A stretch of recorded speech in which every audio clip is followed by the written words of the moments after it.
Gentlemen, let me start by telling you something most men never truly understand. There is not just one way to touch a woman, but there are specific areas of her body that trigger deep emotional responses, often long before her body reacts physically. And the truth is, most men only know two or three of them, if that. I'm a relationship psychologist, and for over 20 years, I've worked with couples at every stage of life.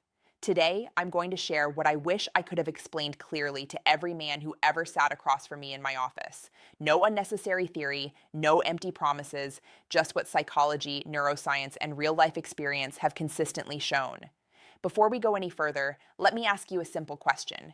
Do you really know where and how a woman wants to be touched? I'm not talking about the obvious places most men think of. I'm talking about the places that open her emotionally, the gestures that make her feel understood before her body even responds. Many men tell me, I know my partner very well.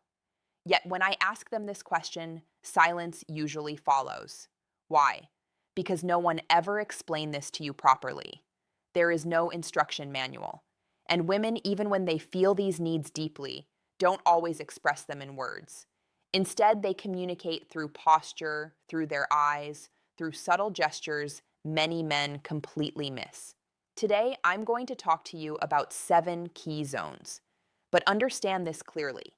These are not just parts of the body, they are emotional gateways. If you understand them, and more importantly, how to approach them, your partner's response will change profoundly. Your hands will stop being just hands, they will become a language of connection.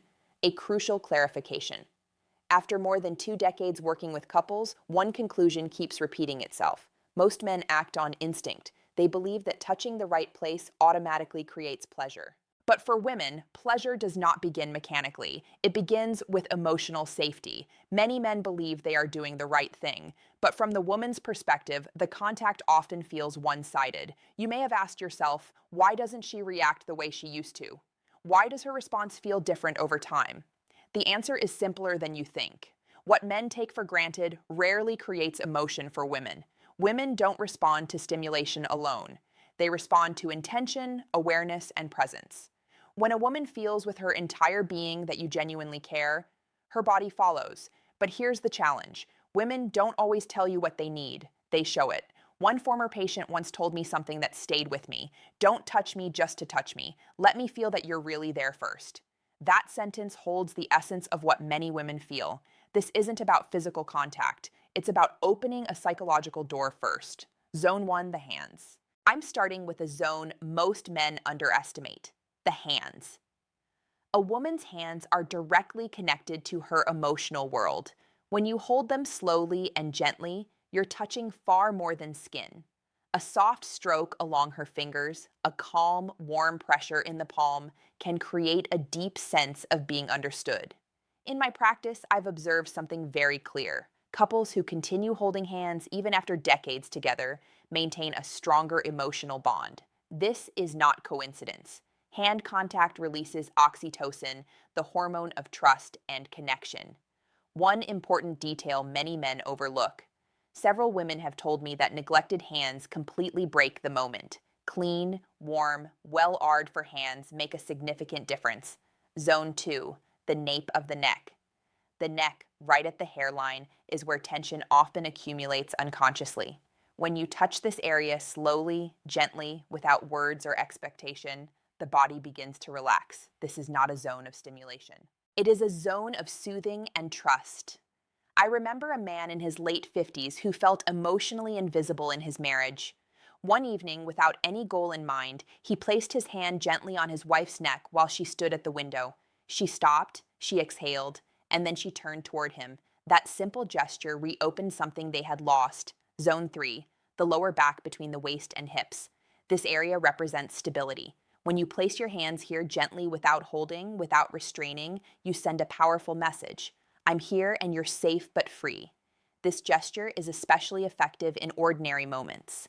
In the kitchen, in the morning, in silence, your chest against her back, your hands warm and present, no words needed. Zone 4, behind the ear, beneath the jawline. This area is highly sensitive and only accessible when trust already exists. Too much pressure closes it. Warmth and lightness open it. A woman once told me that this touch didn't make her feel desired, it made her feel valued. And for many women, that is what comes first. Zone 5, between the shoulder blades. This is a deeply overlooked area. Psychologically, it represents protection. It's a place she cannot see herself. When you rest your hand there gently, you communicate reassurance. Her nervous system slows down, her mind softens. This touch is not sexual, and that's exactly why it's so powerful. Zone 6, inner thighs near the knees. Let me be very clear here. This is not about intimate areas. This is a transitional zone. Close but respectful. Suggestive but safe. When approached slowly, it says, I'm close and I respect your pace. Many men skip this step, and that's where they lose emotional trust. Zone 7, the lower abdomen around the navel. This is often the most surprising one.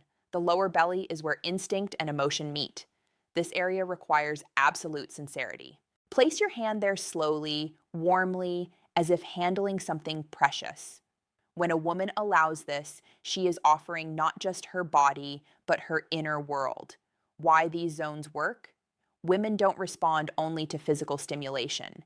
They process touch emotionally and neurologically. Studies show that female skin receptors are significantly more sensitive, and these areas trigger oxytocin release, the hormone of trust, bonding, and emotional openness. These are not erogenous zones. They are emotional sensors. They tell her body, this person is safe. Practical guidance: slow down, observe her reactions, use these touches in everyday moments, be consistent, be mentally present. One man told me recently, I didn't know what changed, but she felt closer. That's the point. Women don't always identify the change, they feel it. These 7 zones are not buttons, they are doors. Each time you touch them with sincerity, you say, I see you, I respect you, you matter. And that is what women truly want. Not performance, not pressure, connection. It is never too late to begin again. Sometimes one conscious touch can open an entirely new chapter.